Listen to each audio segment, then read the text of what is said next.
This is the Great Legend, and I am coming at you live with WWE Clash of Champions 2016 review. And fans, what a good PPV this was, man. This pay-per-view, it was awesome, dude. Man, last month, the SmackDown pay-per-view, I thought was really good. But this pay-per-view was also really good. I tell you, Clash of Champions. Me, for one, I'm enjoying the brand split. Team Red versus Team Blue. Man, it reminds me of a classic game of Team Fortress 2. And man, we had a bunch of good matches. Just great matches tonight. And we are going to talk about those tonight on the Great Legend Show live. Because, after every PP-view, God, why am I saying PP-view? After every pay-per-view, I'm going to be doing a review of that pay-per-view right here on the Great Legend Show. So thank you so much for joining us tonight on the Great Legend Show, where tonight we're going to be talking about WWE Clash of Champions. Now, before I want to kind of get to it, there was some rumors going on out there that Bill Goldberg was going to show up. Now, it's kind of like pointless for him to show up. I could imagine maybe he was backstage, maybe just chilling with the wrestlers, maybe hanging out.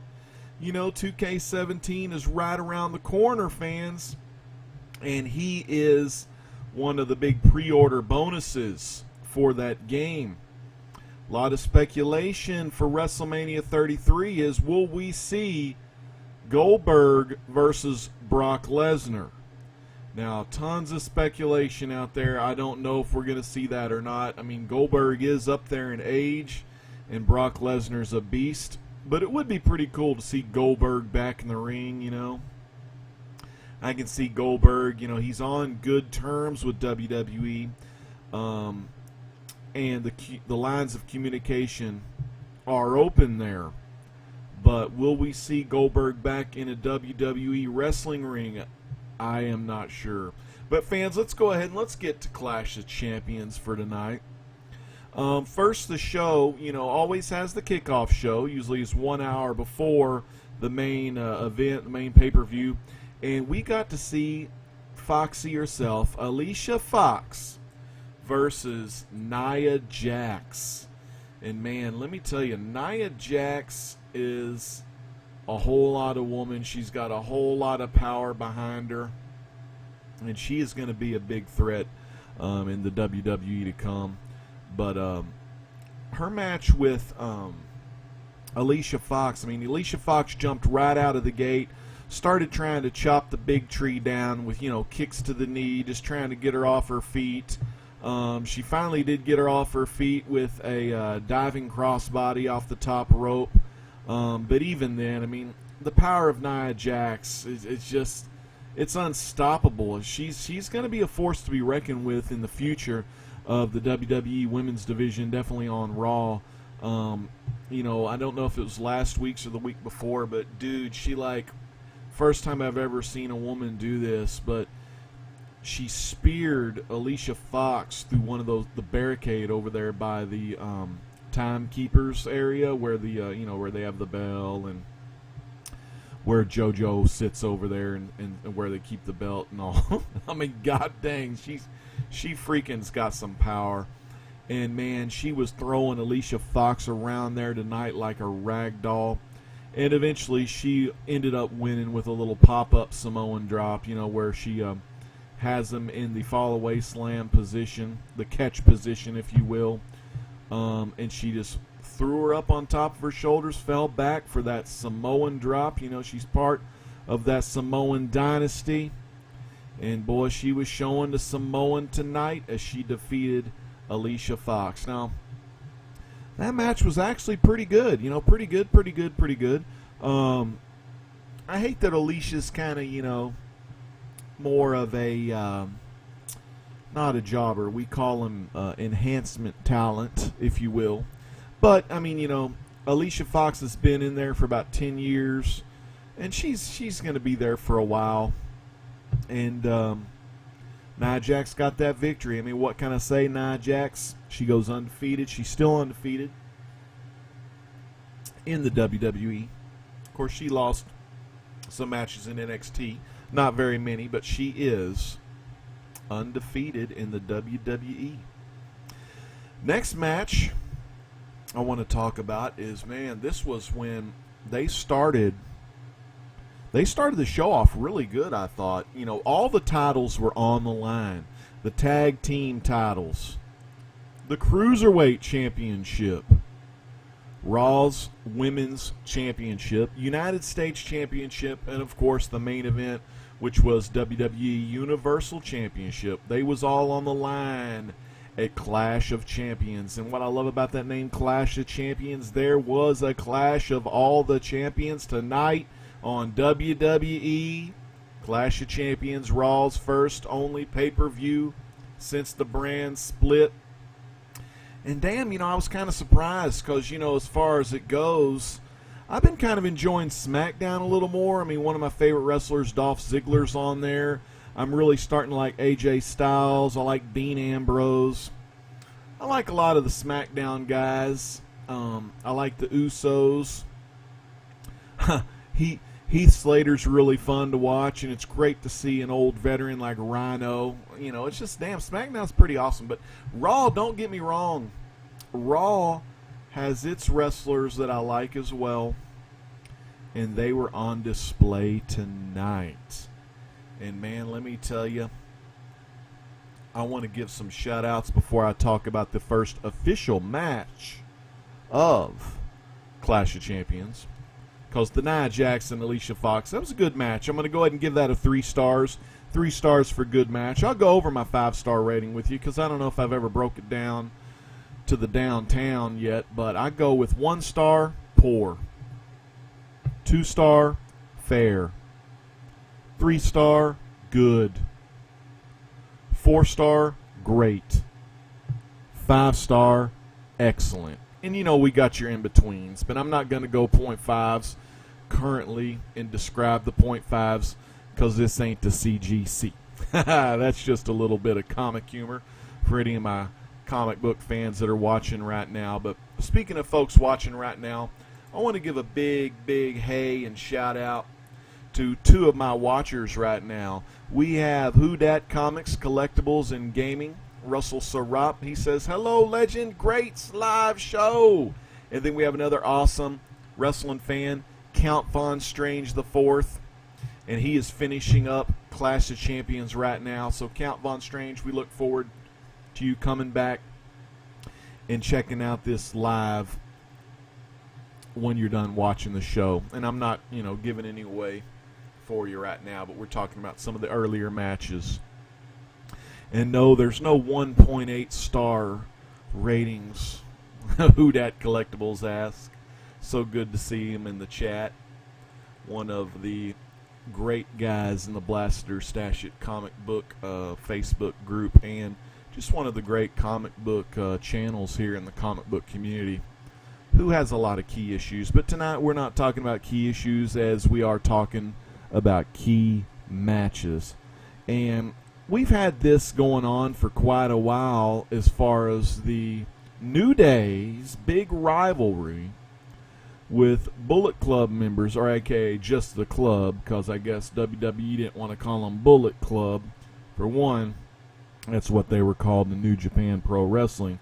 And 2, bullets are kind of violent, and bullets are killing a lot of people in the United States right now. But we're talking about Carl Anderson and Luke Gallows versus the WWE Raw Tag Team Champions, New Day. And, dude, this match was awesome. I mean, New Day is a damn good, you know, not only are they an entertaining tag team, they're great wrestlers. I mean, they are a great tag team. I mean, Kofi Kingston's your veteran of the group. You know, he's been in the business for a lot longer than Big E Langstrom and Xavier Woods, a.k.a. Austin Creed, who is the guy that created the Up, Up, Down, Down YouTube channel. It's not WWE's. That's actually Austin Creed's little invention.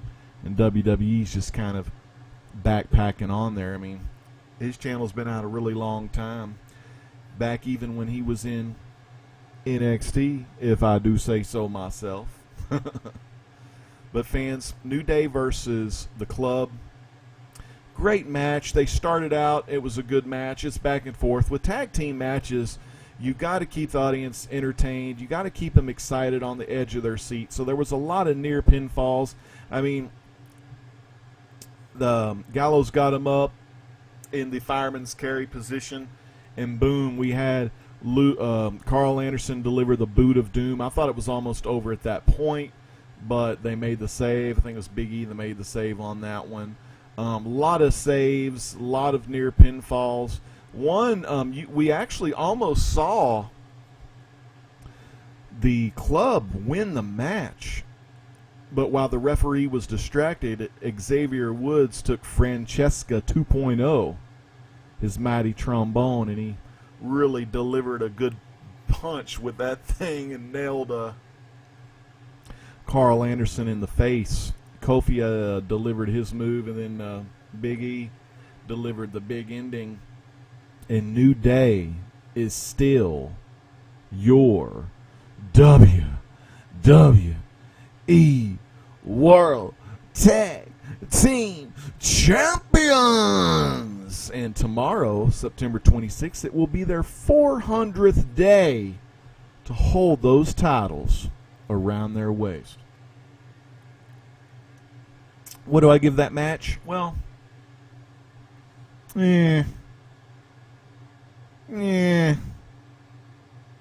going to give him 3 stars, fans. I'm just going to say it was a good match. I would have given him a 3.5 if they would have won the match clean.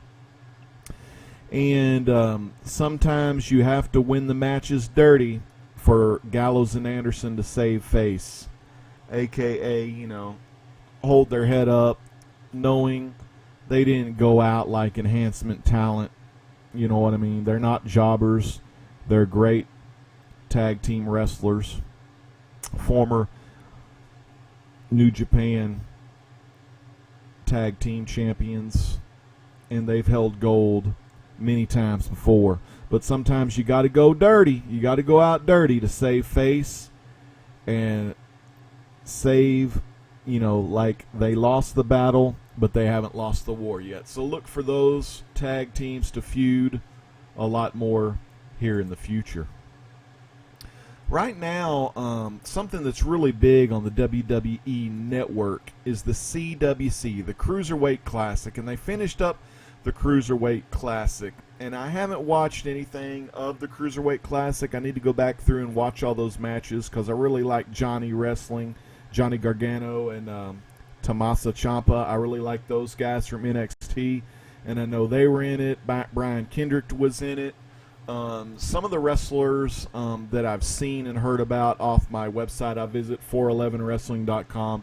If you want to know all the stuff that's going on behind the scenes in real life, check 411wrestling.com every day. I mean, that's a legitimate website. It's going to tell you everything that goes on in wrestling, not only in WWE, but all the other promotions that are out there. So definitely you want to check that out because I don't listen to anybody except the 411. Listen to the real deal. Because we know, well, this stuff is kind of, scripted and stuff. And we'll get to some of that scripted fun here in a little bit. But our next match that I want to talk about, it was really good, and it was the first official Cruiserweight match I've seen since WCW's old days and WWE's early light heavyweight championship they used to have. It was a great match, I thought.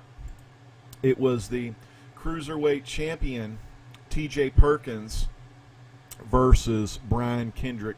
Brian Kendrick won him a fatal 4-way to get this opportunity at the Cruiserweight Championship, and this is T.J. Perkins' first time to defend the Cruiserweight Championship, so I thought that was really cool. I really dig the title. I dig the look. And, man, those Cruiserweights are really slim and they're really thin. but damn, they have some awesome moves. This match was really cool because I have not seen Brian Kendrick actually wrestle a match. I haven't watched any of his. I've seen him on Total Divas. You know, he had been training Eva Marie out in California, but that's the first time I've seen him in years since he used to tag with Paul London back in the old days. Man, it's been a long time since I've seen him.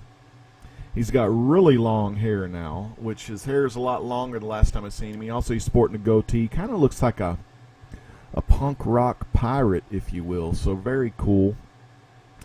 Guy, I can't remember his name. He's called the Pirate Hook or something like that. I mean, it's like a cross face or a bank statement, but it's with a kind of a headlock type move. Very interesting, you know. I don't know the science behind it. But anyway, this match was excellent. There was a lot of moves I've never even seen before that the bigger wrestlers or the mid-card wrestlers do. I loved TJ Perkins' entrance. It was an 8-bit entrance, if you will. He must be a fan of old video games. But his classic 8-bit entrance graphics look like an old Nintendo game. I thought that was very cool. And TJ Perkins, I don't want to give too much of this away because it was just so much moves and so many moves I've never seen before. But Perkins ended up winning the match, and it was back and forth all the way. It was a really good match. One of the loudest matches of the night up until that actual match itself. I mean, they were going, Brian Kendrick, TJ Perk. You know, they were just like chanting the names of both of the guys. Think of it like TJP. Brian Kendrick, TJP. So they were digging. The WWE Universe was digging the match. But TJ Perkins ended up winning the match with a submission move where it's, I don't even know the damn name of the submission move, but it was one where he grabs a leg, and it's kind of like a reverse, it looks like it was a reverse, what is it, a reverse figure four. But it was cool because Perkins, he had this sunset flip, and he was going to lock it in the Boston Crab, but then he turned it into this, like, a classic move that the Australian girl uses.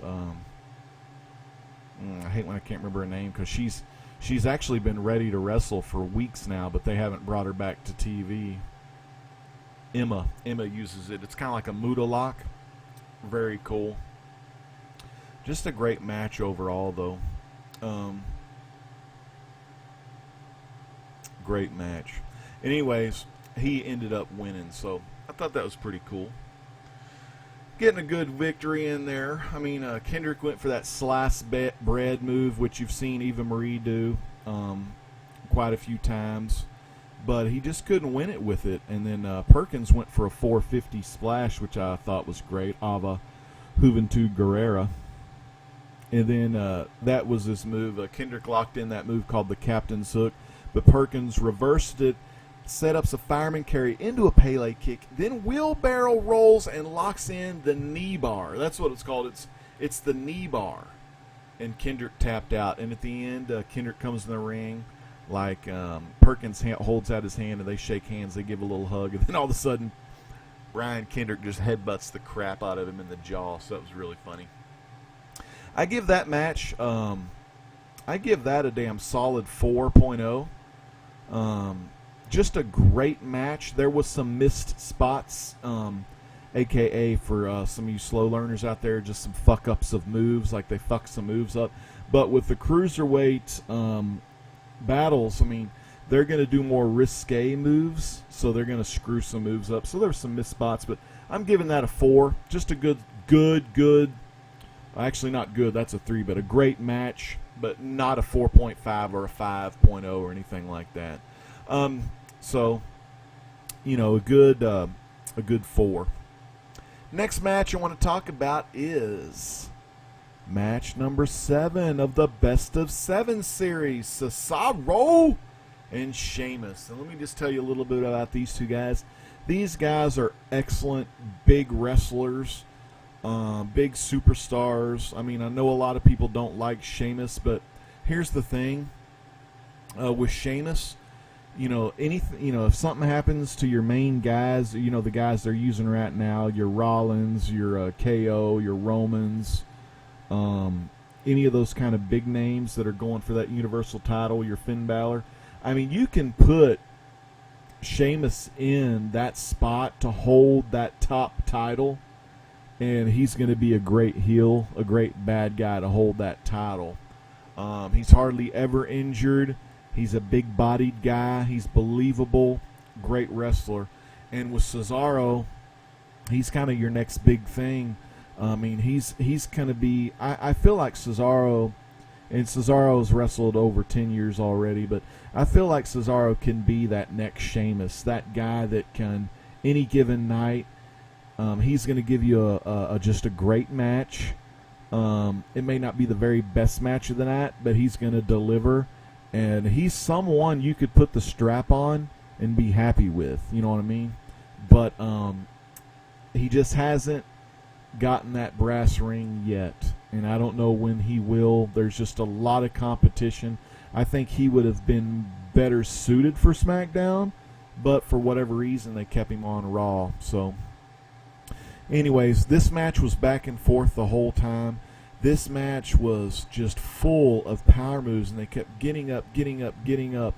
One move, and I really think they've got to be more careful with these moves, is it's the suicide dives out of the ring. I mean, because a lot of times you have to hit that just about perfect, because if your foot or any part of your body gets stuck or hung out on the rope, that's going to slow down your momentum. And a lot of these wrestlers, they're misjudging where they're hitting the other wrestler, and Cesaro landed pretty much straight on the top of his head. I thought there was going to be a big old just injury there, and I'm sure he's probably going to, if he feels any pain or whatnot, they'll give him an MRI for sure. But yeah, he fell on his head. The match, they were into the crowd. They were fighting all over the place. Cesaro shook off the pain, I guess, and he clotheslined Sheamus over the barricade. And when Sheamus got clotheslined over the barricade, he kind of went, did the little classic Kane backflip out of the top, the top rope. When he gets clotheslined out of the ring, you always hop up a little bit and help your buddy push you over the obstacle. So, a la backflip. And so he backflipped, and it looked like he hit his head as well. But for whatever reason, they played an arm injury with Cesaro. And, when I say played an arm injury, it's usually a bullshit injury that they, play. And they ended that match with a no contest. But before, dude, the crowd was into it. They were chanting, "This is awesome," because my ratings don't only, go for good guy wrestler versus bad guy wrestler, blah, blah, blah, blah, blah, blah, blah. Mine's the whole thing. It's the whole match itself. And that involves the crowd. Was the crowd into the match? Were they not into the match? Was everyone silent during the match? Was the match boring? That's kind of what I go for when I watch these matches. Kind of the smart approach, smart mark to the business. And that's kind of how I look at these matches. And I got to say, that match was on its way to being a 5. I mean, that match was on its way to being a 5. But I've got to go ahead and drop it to a, and I want it to be a 4, but because backstage, Vince McMahon, the producers, they have something else in mind for these two guys. So I got to give them a 3.5. It was in between good to great. And I can kind of see now why they've delayed this a little bit longer. Because, and I hope, Count Von Strange, you finish the matchup, but the main event we're going to go on to see, the main event did not have, it had a winner, but it wasn't a clean finish. There's some cheats involved. So If it was a clean finish main event, you could go ahead and have Cesaro or Sheamus, whoever was going to win that match. You can go ahead and give them their title shot for that Universal Championship, but we didn't get that. So we're going to have to see what happens with Cesaro and Sheamus. I'll have to look on 411 Wrestling tomorrow, see what the dirt sheets are on it, see if one of them was legitimately injured or if they just called it, and we'll see what happens. But, dude, they beat the shit out of each other, and it was really cool to watch. So, like I said, I'm going to have to give that a 3.5, man. That damn suicide dive to the floor that took out Sheamus, but damn Cesaro crashed head first. It was insane. And like I said, when he clotheslined him over the rope, I mean, the medics were all there checking on him. And the thing about it was, it's almost kind of bullshit because there was like 3 or 4 medics already there in that area waiting for all that kind of stuff to happen. So, but the wrestlers, Cesaro and Sheamus, they sold it perfectly, especially Sheamus. Sheamus was stumbling around. The look in Sheamus's face during the match, just the hatred and anger for Cesaro. Man, that's why it's called sports entertainment. I mean, of course, he's an actor. What can I say, man? Damn, rock steady from the Ninja Turtles movie. He knows how to roll with it. 3.5. Great match. Now, before we talk about the gift of Jericho and the underdog from the underground, let's check the comments real quick. All right, look at this. Sling Blade Productions. Check that out.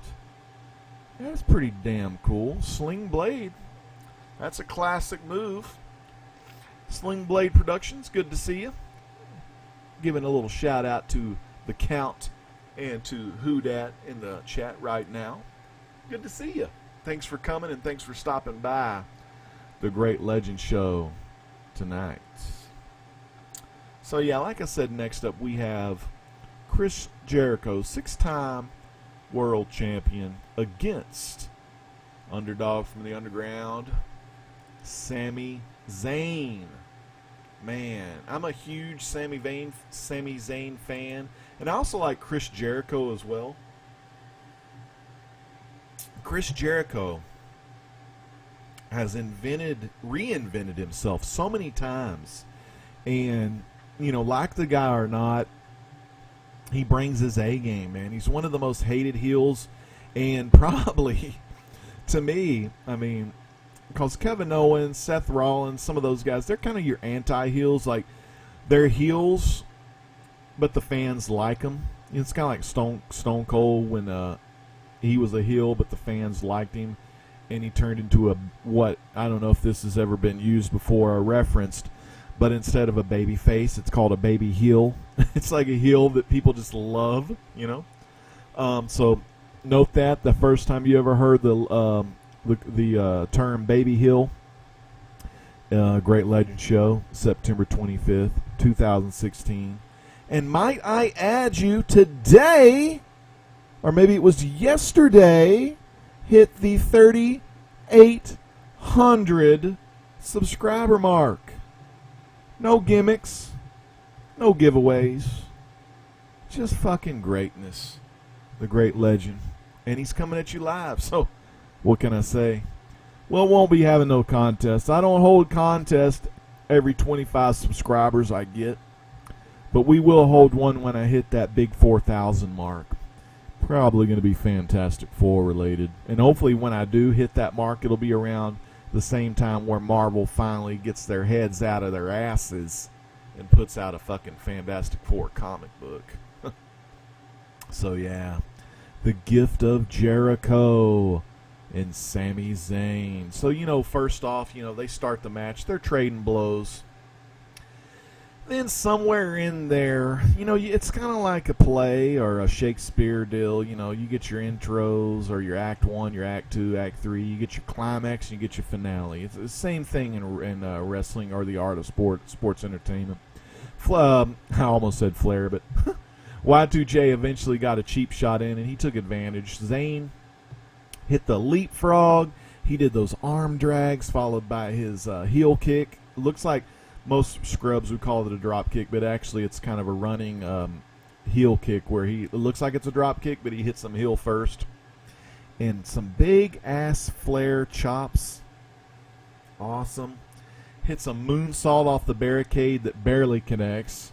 Jericho, next time, get in the right spot so when Zayn does hit his moonsault off the barricade, it actually connects more. Come on.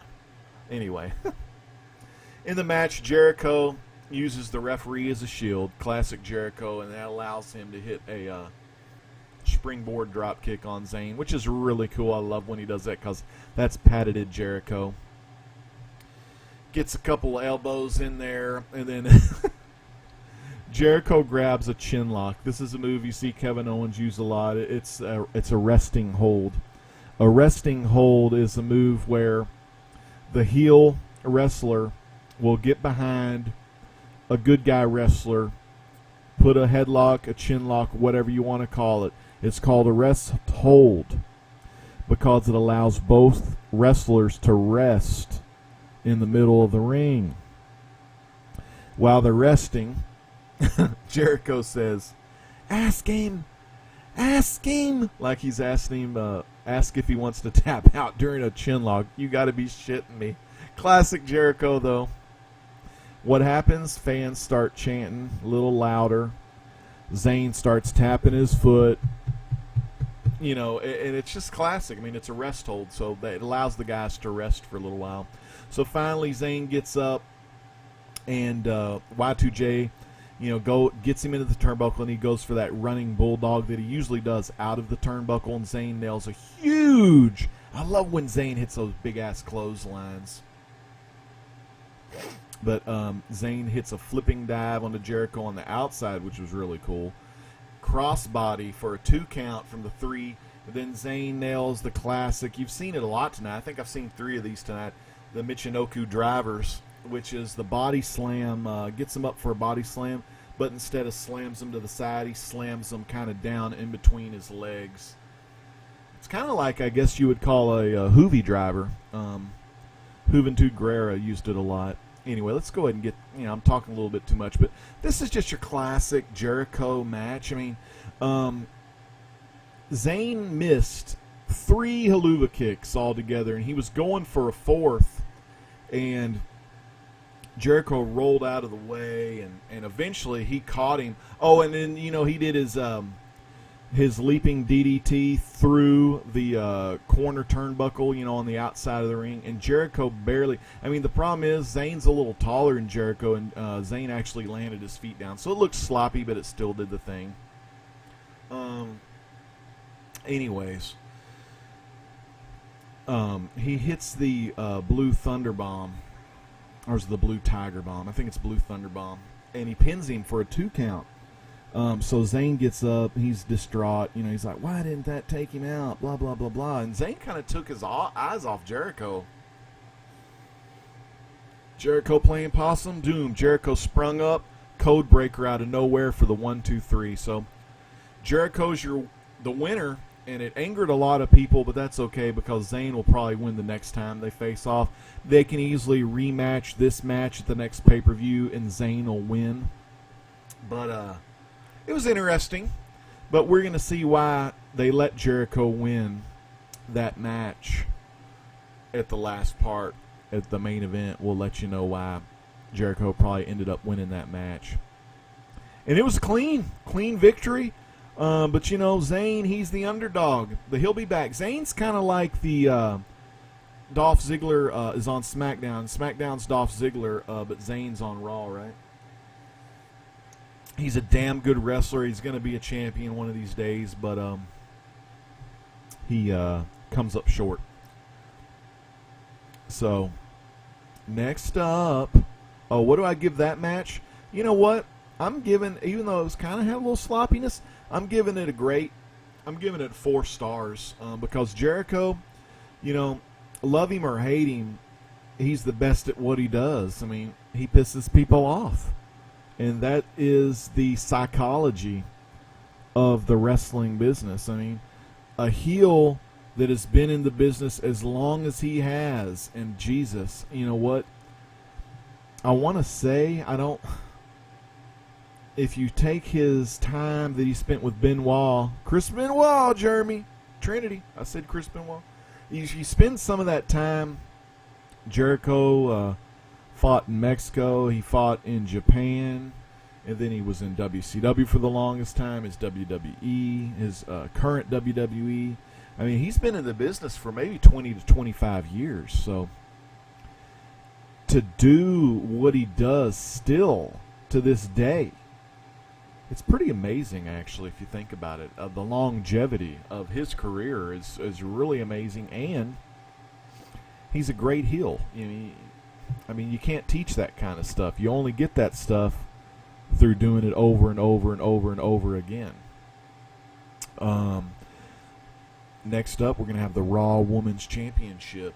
Ooh, and that match was great. Very great. So we have a lot more in the chat room right now. We have Sling Blade Productions. Kind of new school kind of guy. He's a wrestling themed channel who I'm subscribing right now. So if you're into wrestling, and the Sling Blade is an awesome move. I mean, it's quick. I think it's the name that makes the move so cool. But it takes some skill to kind of run and flip around and do that move. It's fucking cool. Finn Balor and Seth Rollins are the two that I know in the WWE that uses it. And we're going to get to that. Clash of Champions or Backlash? Which was better? That's a great question from Sling Blade Productions. We're going to go and see some other folks in the chat.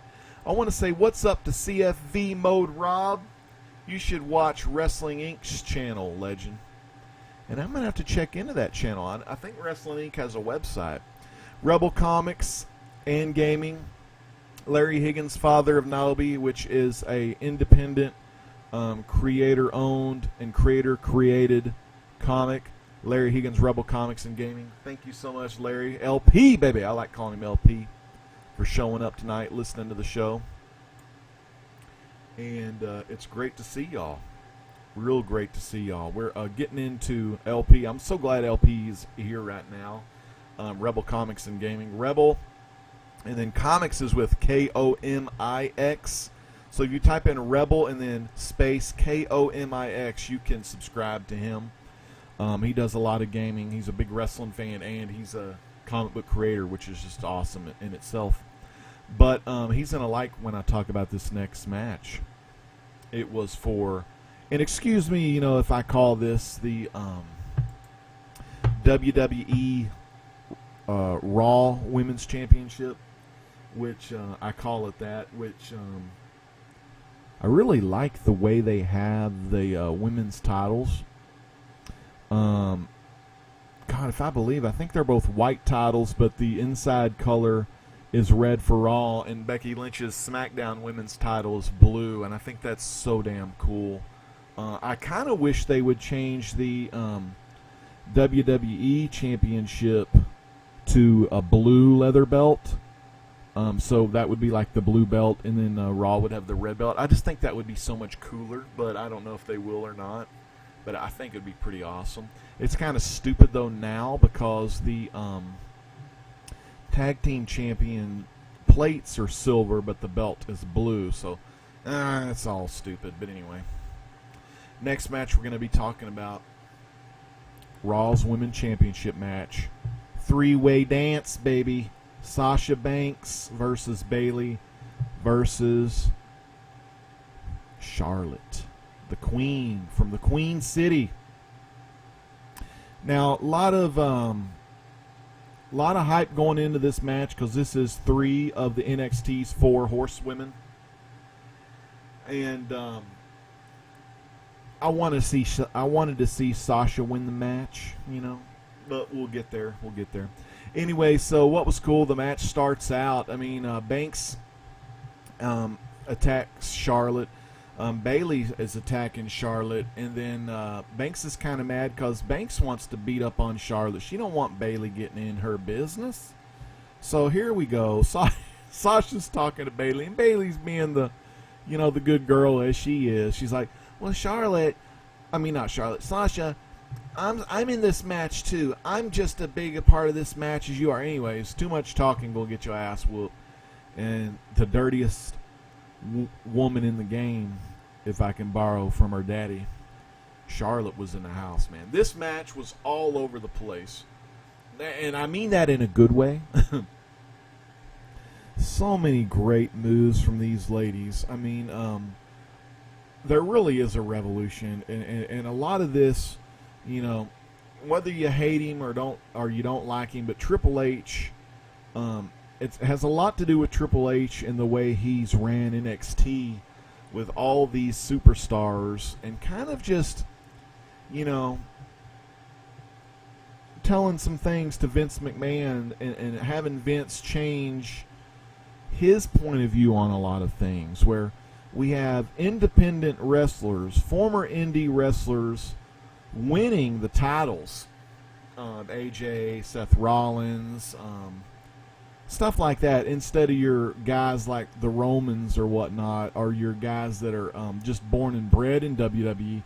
But people like Bobby Roode, I think it's Bobby Roode. I always get him confused with Rick Rude, but Bobby Roode and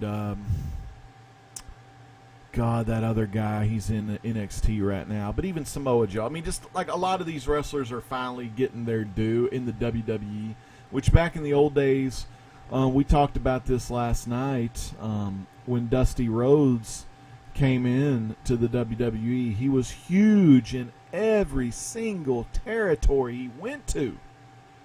I mean, he was, you know, Florida Championship Wrestling was his home, but man, every territory he went to, he was the main attraction. That was the great thing about territories. I mean, my dad got to see Ivan Putski, one of the smaller, but dude, built like a damn truck. Ivan Putski and Andre the Giant come down to the Dallas Sportatorium back in the early 70s, late 60s, and watch Andre battle with some of the wrestlers in the Dallas area. I mean, of course, Andre's home territory was WWWF with Vince Sr., or, you know, the old, the original. But anyway, I'm getting too far ahead. But it's great to see Triple H bringing in these people. And let me just get back to the match. I mean, this match was great. Sasha had the little fake-ass bandage for her back. I mean, if she's cleared to wrestle, I mean, you know, you can put all kind of bandages on you, but it's like people say, the announcers bring up every now and then. It's like, why would you bandage an area? Say, if you bandage your left arm, the other guy's gonna hurt your left arm. And so it's just, it is what it is. It's part of the storyline. When you bandage, if you look at the psychology, when you bandage something, it gives you a safe way out. It allows you to keep face. You know what I mean? Or save face. So, you know, it is what it is. So, like, say if it was due to just Sasha's back and her back getting hurt with the fake-ass bandage, well, we can say, well, Sasha wasn't 100%. It was her back. Therefore, we don't have a clean finish. But anyway, let's get to the shit. So, a lot of great moves. Some of the moves I want to point out was the awesome moonsault Charlotte did. Just beautiful, perfect moonsaults. And, you know, a fan's fan is going to hate Charlotte because she fights dirty. But, like I said, in-ring psychology, dirtiness tells the story. She's a heel. That's what she does. Sasha and Bayley, great superstars. You had Dana Brooke there that helped Charlotte quite a bit. I mean, we had the bank statement. We had all kinds of the moves going on in here. I mean, I can go. I have some of the moves and some of how it played out written down. You know what was beautiful was Sasha, when she did her tilt-a-whirl head scissors on Charlotte. The way that moved, the move was just so clean. Or what else could we call this? The Hurricane? No, it wouldn't be a Hurricane Rana because that's kind of more like a Frankensteiner, but it could be. But anyway, the tilt-a-whirl head scissors. just beautiful moves. And where she turned her tilt-the-world head scissors and came around and got behind her and was ready for the backstabber. But Charlotte counters it, and Bayley hit that crossbody off the top rope to take out both of the women. And Bayley, she was taking it to both women in the ring, but finally Sasha gave her the double knees to both Charlotte and Bayley in the corner, which was kind of sloppy, but it worked. Charlotte hits a backbreaker into a slam on Sasha, and Sasha went for the figure eight, but this time Bayley comes in and hits her with the Bayley to belly suplex. So right here you're having a lot of the moves. It's a really fast pace. The moves, for the most part, they're clean. And Sasha goes for that pin, but Bayley breaks it up during some crazy-ass sequence where they were all on their knees, and they were all exchanging, like, chops in the ring. It was fucking cool. And then those two good girls, a.k.a. the baby faces, they team up on Charlotte. And then Charlotte tosses Bayley into the turnbuckle, which Corey Graves like, oh, she may be knocked out. Of course, that just is rest time, in quotes. And then Charlotte tosses Bayley in the turnbuckle. Charlotte hits Sasha, gets Charlotte with some chops. Suplex. Charlotte avoids it. Then Bayley and Sasha are both down. Charlotte goes up. And boy, she hit that moonsault like I told you earlier. Beautiful. But anyway, it was just a great match. Good freaking long match, too. Charlotte ended up tossing Sasha at one time into the barricade outside. Bayley rolls up Charlotte and goes for a sunset flip pin. But Charlotte, this is where it gets weird and kind of crazy. Charlotte big boots Bayley into Sasha, which sends Sasha out of the ring. Charlotte hits another big boot on Bayley and pins her for the victory. And it was so quick and so fast. I didn't like the finish, but it was a clean finish. And, you know, Bayley hit Dana, that pulled Dana out of the picture. And Bayley just turned around right into a big ass boot. And Charlotte retains that Raw's Women's Championship. And there was mixed reaction from the fans. And the fans, you could see it, that they were kind of underwhelmed because there was high expectations for this match. But you know what? I don't give a shit. The finish is the finish, okay? Charlotte kept the title. But the moves and the work these women put on in that fucking ring, they getting a fucking 5-star from me tonight, fans. First 5-star of the night. Will it be the only 5-star? I'm not sure, but I thought this match was fucking awesome. They're fucking workers, hard fucking workers. Now, sure, they get sloppy sometimes, but when you're, it's kind of like the Cruiserweights. When you're going through high spots, which pay-per-views always have high spots, a.k.a. like big-time moves that happen. Whereas when we watched it in the 80s, we would normally only get one big-ass high spot per match. But the matches today, and it baffles me why not more people watch the show. I mean, man, there's high spots all over the place in today's matches. It's way more high spots they had in the Attitude Era as well. But I got to give these women 5 stars, man. Excellent match. I mean, sure, it wasn't like, you know, people. We all want Sasha or Bayley to win. Come on. But that's the fans' fan. You know what I mean? Charlotte did awesome. She's a great heel. I'm glad that she eventually turned heel because she's the perfect heel for the women's division on Raw. Okay. Next up, I wasn't expecting much from this. The next match was, well, okay, before we get to Roman Reigns challenging Rusev for the United States Championship, let's check the chat again. CFE Mode Rob, he wanted Sasha to win. I know LP, well, I don't know if he wanted Sasha to win, but dude, I love me some Sasha too. Count wanted Bayley to win. And that's cool. But you know what? The coolest thing about the whole thing, when you look at it, you know, we're all fans first. And we want our favorites to win. But WWE's only looking at the bigger picture. For one, this is a Raw-only pay-per-view. You want to save. It's hard to tell. But I want to see, and it's going to be really hard to do because Charlotte's very good. But I want to see Bayley versus Sasha. Main event.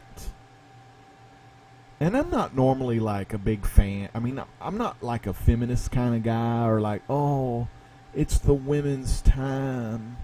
Women have been suppressed for years. I'm not into that shit, but I would love to see Bayley and Sasha legitimately main event. Main event WrestleMania. Will it ever happen? I want to see it happen. But for it to happen, one of those two women have to get that title off Charlotte and just have a awesome match at WrestleMania. And I swear to you, I swear to God, if I don't see a one-on-one match for that title, Bayley and Sasha at WrestleMania, it doesn't have to be a main event. I mean, they could double main event it where they can call it a double main event. I'll be okay with that, but I still want to see them be the last match.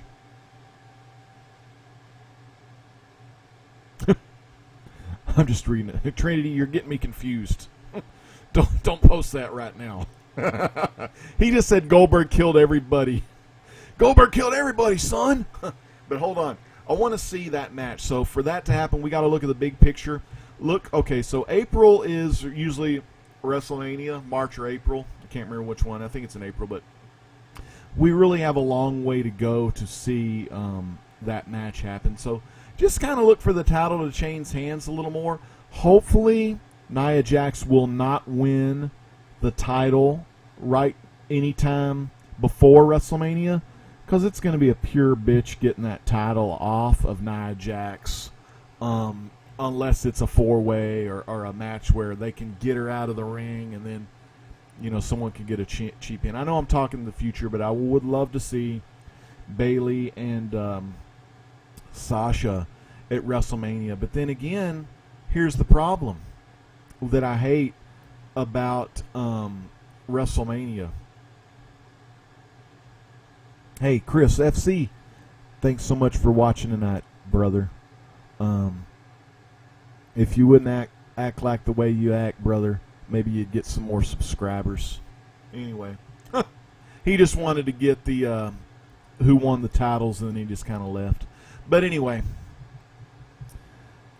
I would love to see multiple women's matches on the WrestleMania card, but here's the problem. When you got Rock coming back every year just to have a little spot in the ring, that takes time away from other wrestlers. I know some of you out there like the older wrestlers and you like to see them come out and do stuff, but that wastes time and it takes away spots on the card from like people that have worked their ass off for 300 days in a year.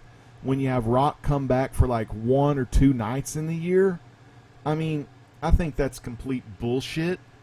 And I know I'm getting off topic here, but I freaking hate that.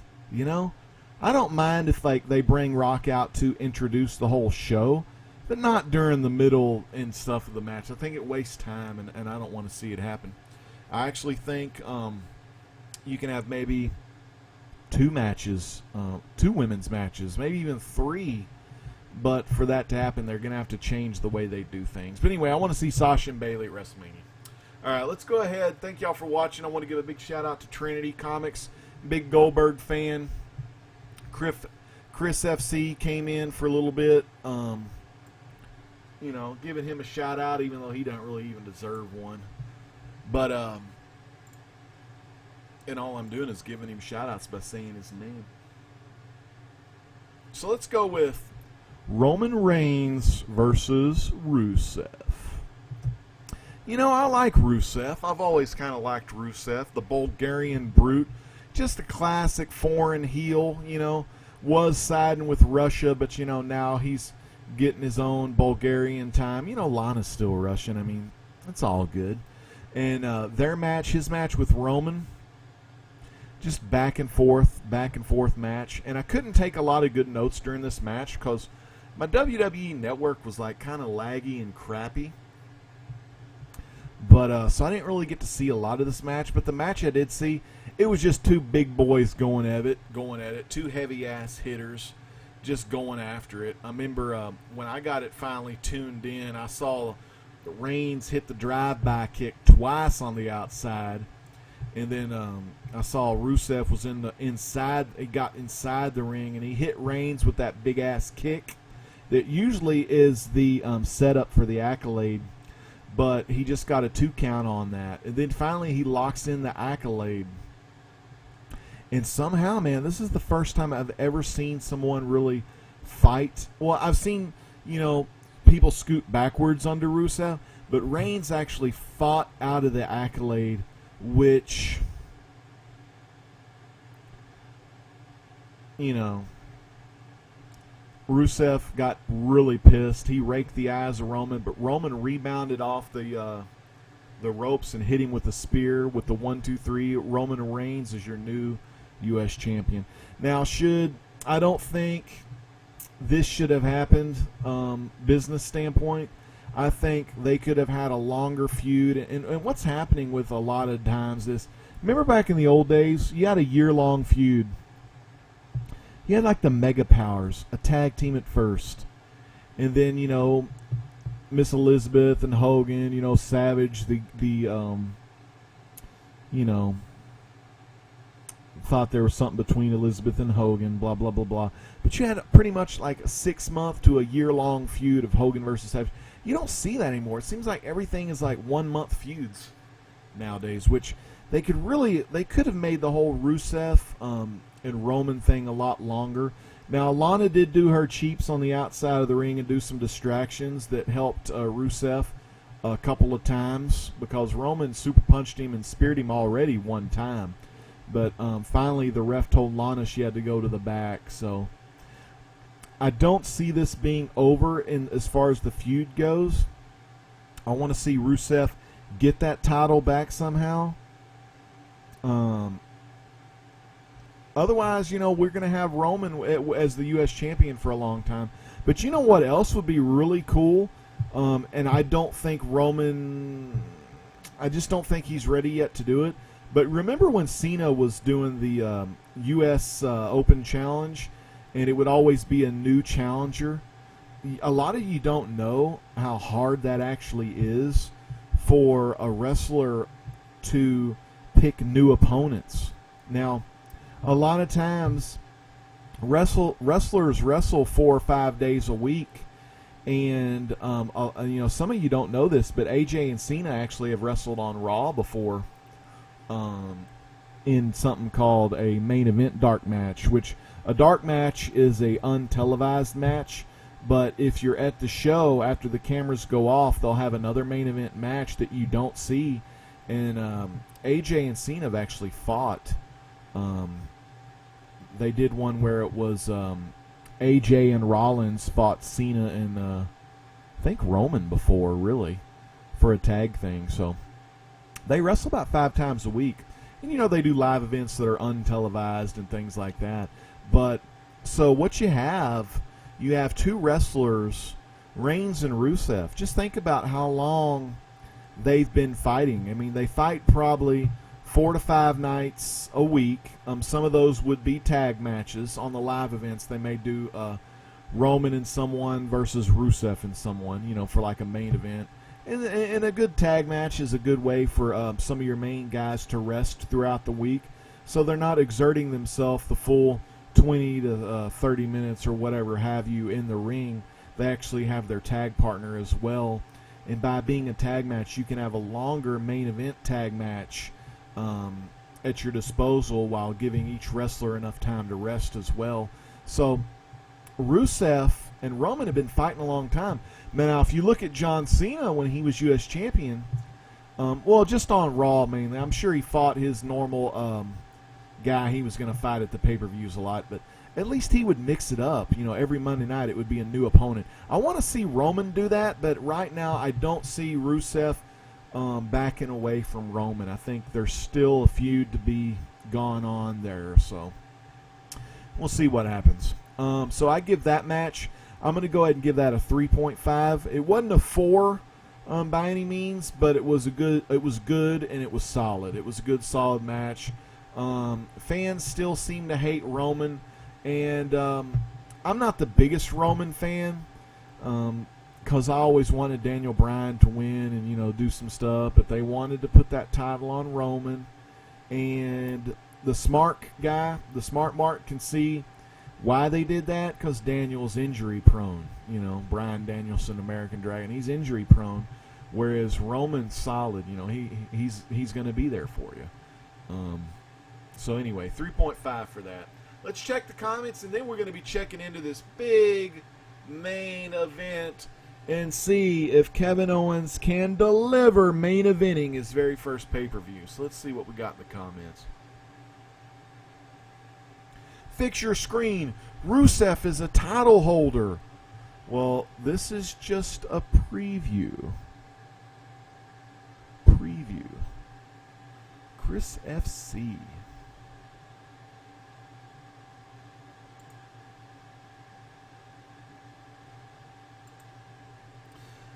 Good stuff. So, great matches all around. And CFV mode, Rob, you remember the Mega Powers. Those were cool. Count Von Strange, some of the belts changed hands too much. He likes the old days when people would hold on to the belt a long time.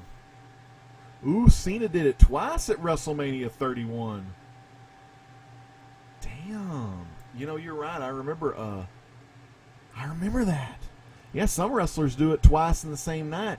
And it's hard, but you know what I was getting at, Sling Blade? I mean, Cena himself is, you know, a lot of people, some people don't like him, but he is one of the best wrestlers in the world. I mean, the moves, the crowd, I mean, the psychology, it's there.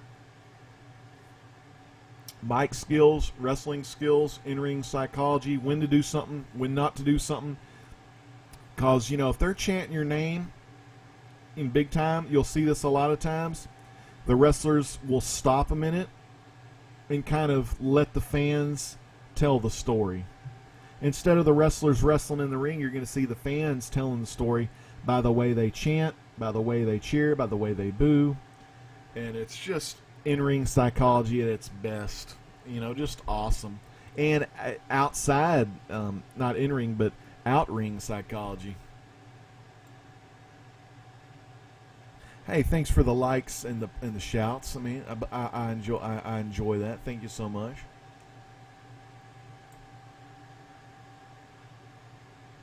Wow, Lance Storm, Jericho, Christian, Edge, all the Hearts, Davey Boy, Dynamite, Dynamite Kid from England. But dude, you named pretty much a couple of England guys, a lot of Canadians. See, LP representing the LP representing the Canadian folks, which is damn good.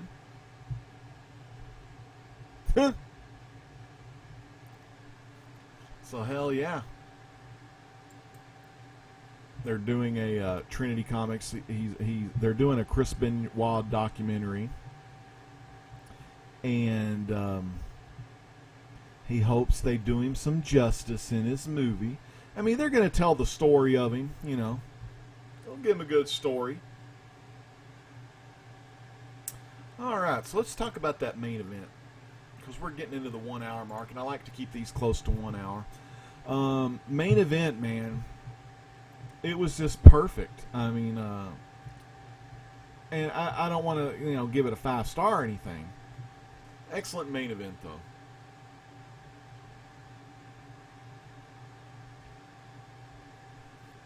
Universal Championship. In this match, both wrestlers, they've been wrestling over 10 years by themselves.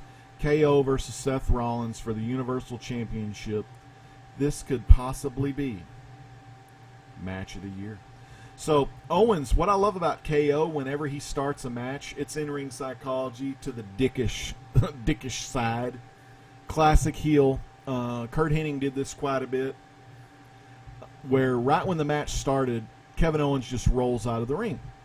And he wants Rollins to follow him, because when Owens runs back into the ring, Rollins slides into the ring, and Owens can stomp the shit out of him and start with the upper hand. But this time, Rollins follows, and Rollins pulls him back through under the ring ropes, and he whips Owens into the barricade, and then hits him right off with a glancing knee off of the apron. A little knee graze. So he gets back in the ring. Rollins gets a 1 count, followed by a couple of strikes and a 2 count. But Rollins hits some chops. What I liked about this one, Rollins actually hits a Buff Bagwell blockbuster off the middle rope, which I thought was pretty damn cool, which normally I've only seen that move done from the top rope. It's a lot harder to do it from the middle rope. I mean, it's doable, but you got to watch so your back heels don't hit the underside of the top rope, because that could, mess your landing up or screw a move up. Rollins tries to go for a pedigree at one point. Owens counters, and Rollins misses a springboard knee. So he's springboarding how AJ springboards off that top rope into the phenomenal forearm, but Rollins does a knee, which is kind of cool. You got 2 top guys. One uses a forearm a lot, and the other uses a knee a lot. Rollins gets caught up sitting on the ropes, though, and actually, no, KO catches a kick and kicks the shit out of Rollins in the back of his knee. And what happens there? The commentators, "Oh no, Rollins looks like he's tweaked his knee," in quotes. So there you go. Now we have Rollins hobbling around. Of course, this is used to slow the momentum of Rollins down considerably for some in-ring psychology to happen. And I'm just not, I try not to tell y'all how the business works, but, for anyone out there that believes it's real, I'm going to break it down for you, for the slow learners. So we got Owens and Rollins. They're exchanging some punches. Owens takes down Rollins down with a hard-ass clothesline. Owens keeps focusing on the knee. Owens tosses Rollins on the outside. He lands hard. He hits the fat boy. I call it the fat boy senton, the running senton. And then he locks up. He locks him in for a rear chin lock. Back and forth, back and forth. The crowd's booing. Rollins hits a sweet big-ass clothesline that buys him some time, a.k.a. some rest time. So hits that clothesline, and it I like it. It spins Kevin Owens like he's in a damn clothes dryer. They exchange forearms and punches. Now, I called this, and Sling Blade, you're going to like this, and I bet you called this too, because we hadn't seen Rollins hit that Sling Blade yet. And they were doing the classic running to the left, running to the right, bouncing off the ring ropes. They're running the ropes, if you will. And I called that shit before even he did it. Like, I called it running the ring ropes. I called it a couple laps in there, but I knew he was going to hit the Sling Blade. Of course, he hits the Sling Blade. Awesome. Rollins slams Owens face first into the middle turnbuckle, hits a backbreaker for 2. Rollins nails Owens with a running drop kick that sends him outside. So go ahead and they get the Spanish table cleared off. Owens rolls into the ring. Then there's a super kick to kneeling Owens, and that's one of his special moves on the wrestling game, is that super kick. Whenever Owens is like on his knees, he does a super kick. Only got a 2 count though. After that, Rollins gets him up, goes for the pedigree, but he gets back body dropped. Classic defense to the pedigree. Owens cuts him off again. He hits a cannonball. Got 2 on that. Owens goes for his package power bomb. He reverses it. Rollins hits a running knee. Owens hits a super kick. Rollins comes back with an enziguri kick. And both of them are down. Owens misses his next cannonball. Rollins goes for another springboard knee, but Owens catches him and hits that big-ass shoulder breaker. I like that shoulder breaker. Then on the top rope, Rollins hits a kick on Owens. Owens does this move where Owens gets him, and I thought it was going to be a superplex a la Barry Windham, but Owen catches him on that top rope. He hits a fucking gut buster, which is kind of like your classic backbreaker, but you flip him where the gut is over the knee. A gut buster off the top rope. Holy shit. I mean, for one, if you were to perform that move in real life, you could fuck your own knee up because you got a 200-pound wrestler coming down on your knee. So you're using arm strength to break and cushion that fall. Holy shit. So then Rollins is down. Owens goes up for his big-ass bullfrog splash, a 2 count. Rollins is staying alive.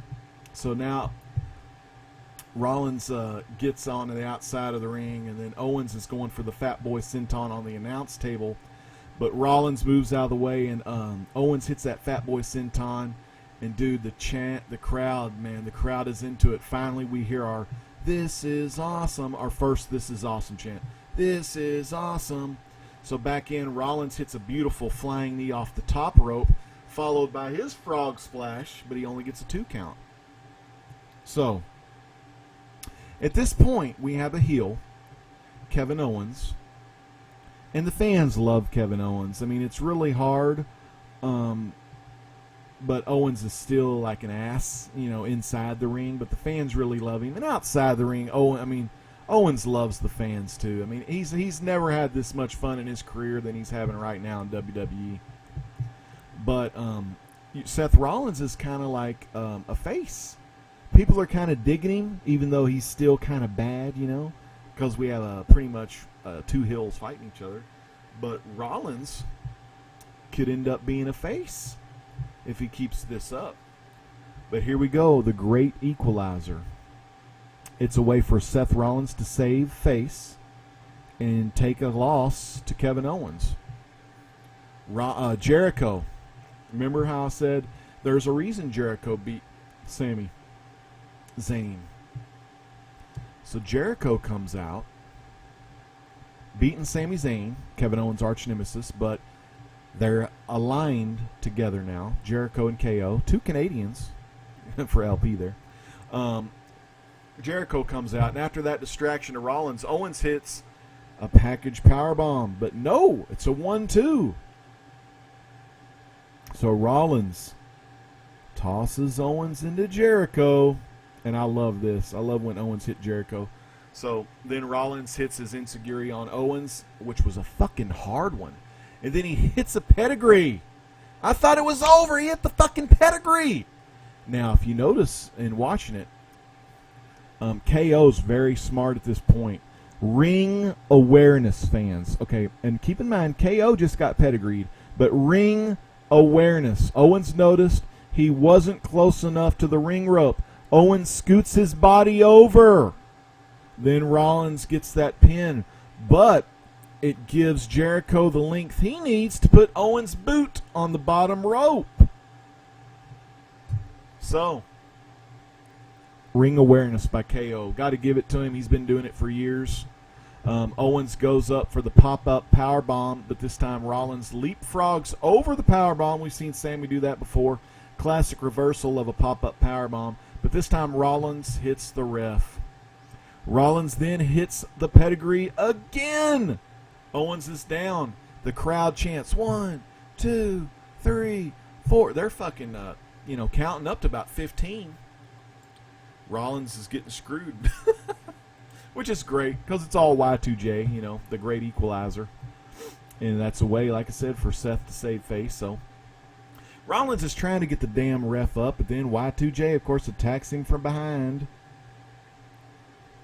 constantly screaming, "That's my best friend."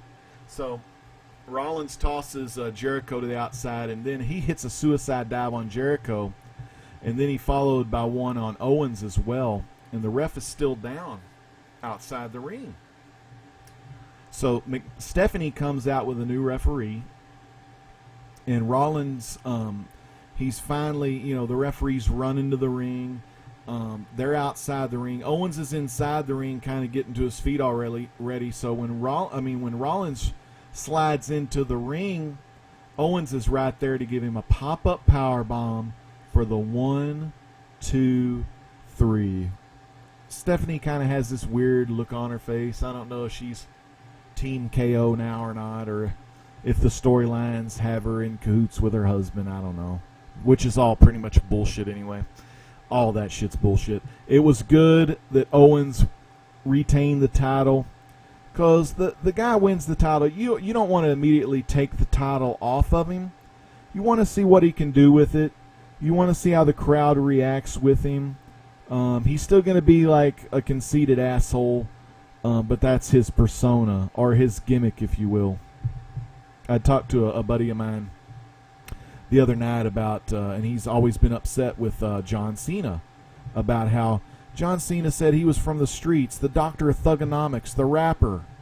But, I've seen him on Total Divas. He's drinking wine and drinking all this other stuff.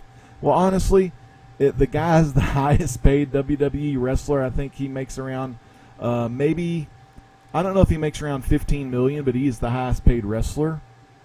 Of course he ain't going to be living on the fucking streets. Plus, he never did live on the streets. He was trained in Ohio Valley Wrestling. Went to wrestling school. Became a wrestler from an early age. His first match was against Kurt Angle. He wore green, short, Dolph Ziggler-looking shorts, tights. He didn't start the wrestling or the rapping gimmick. So, yeah, I mean, look at Undertaker. You really think Undertaker's an Undertaker? He ain't no fucking Undertaker. He's Mark Calloway, who's been wrestling a long-ass time. I remember him wrestling in the AWA. I mean, damn. He ain't like a real Undertaker. And Percy Pringle was never a real Paul Bearer. That's just storyline. But anyway, that's a whole nother... That's just a fan's fan from a smart Mark's perspective. But yeah, there's all kind of different fans in wrestling. That's what makes it fun. There's the kids that watch it on TV that believe in everything they see. And then there's the adults where we're smart to the business now, since the inception of the internet, and of course the Madison Square Garden curtain call didn't help anything either by the good guys hugging the bad guys in the ring.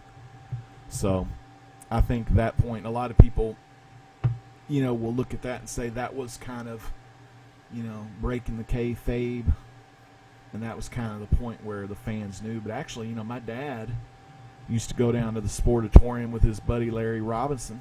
Probably shouldn't have given that guy's last name, but he's an old timer. And he was known as the Masked Challenger. And he was a jobber, a.k.a. they called him jobbers back then. You get a little cheap money, get your ass beat. You get some offense in, but mainly you're going to take a beating.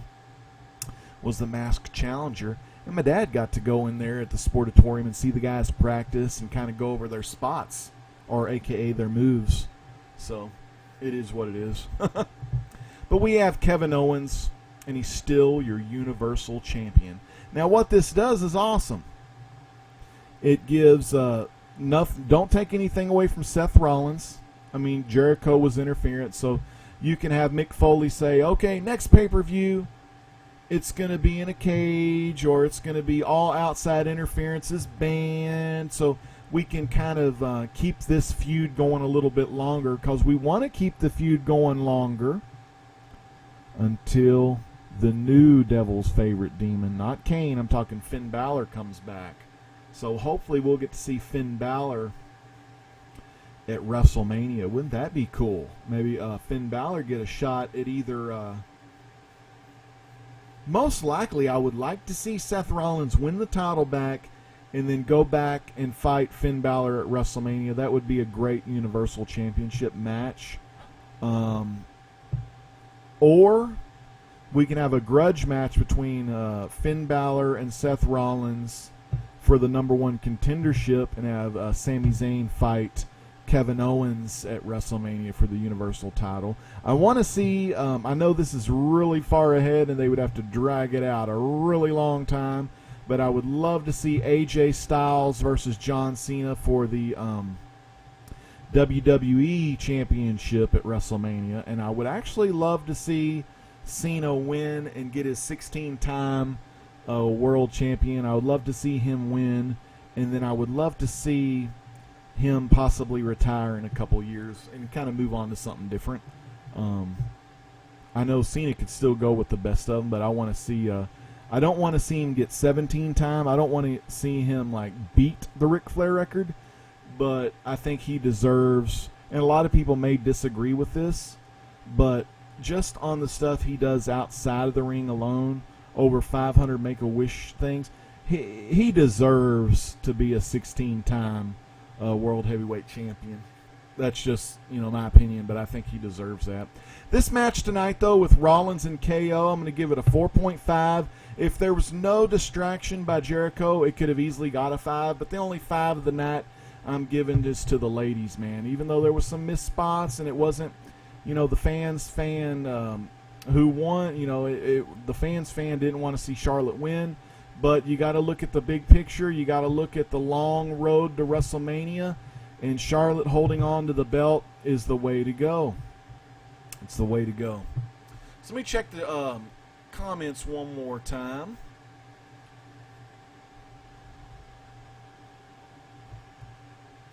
It's scripted, not fake. Predetermined, not unreal. Sling Blade, that's it, man. Very good there.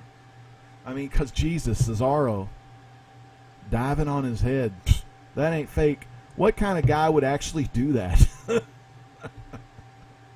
Yeah, I'm going to like this. I'm going to like this Sling Blade Productions. Y'all sub up Sling Blade Productions. Got a clean-looking YouTube page. Rez is here. I didn't know Rez was a wrestling fan. That's fucking awesome. Hey, well, Rez, thank you for stopping by, sweetheart, watching the show. And, thank you for saying my commentary is amazing. I haven't done wrestling commentary very long, but I am a former video game commentary guy that's used to be pretty big. I used to be pretty damn big in video game commentary. So it's good to see y'all here in the chat tonight. So let's see, we have a couple of weeks away, I think, till the next pay-per-view happens. I think it's No Mercy, because they had this sweet commercial with a Johnny Cash, not a Johnny Cash song, but kind of that style, just tell a story in a slow way with your acoustic guitar. Very cool. But this pay-per-view this whole pay-per-view tonight, and I can't remember what I gave Backlash, but I'm going to go ahead and give this a great. I'm going to give it a great 4.0. It did what it's supposed to do. This is one of your low-key PPVs.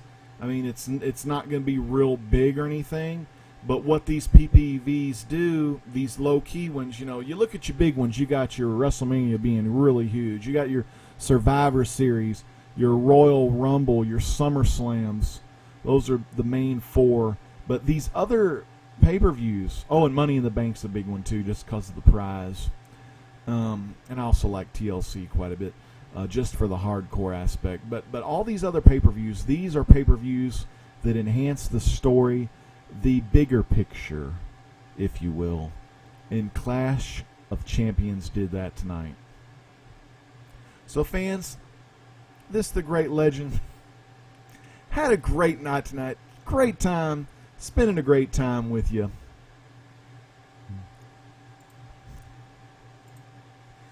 This is the great legend saying peace out. God bless.